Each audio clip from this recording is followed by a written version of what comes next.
Now, how's this for a story? In Victoria, the government's been removing rail crossing, very popular program worth billions and billions of dollars. But how they choose that crossing over there in that suburb against that crossing over there, well, no one knows. And when people have asked questions about how they choose the crossings, they've been told they won't get the information. Brian Duggan is the convener of a community group called Save Buckley Street.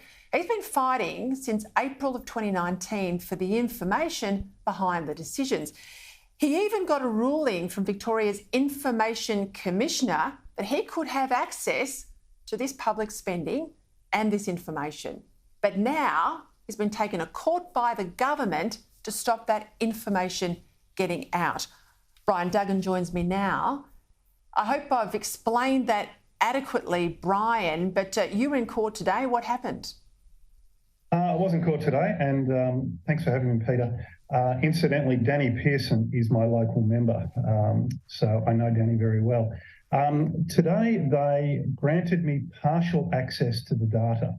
I'm grateful for that, but there's still an awful lot of data that they're not releasing to me, which will prove that there was pork barrelling involved or whether it was honest and the proper way they should have done it, which is based on the number of cars, the number of trains, the number of incidents, etc.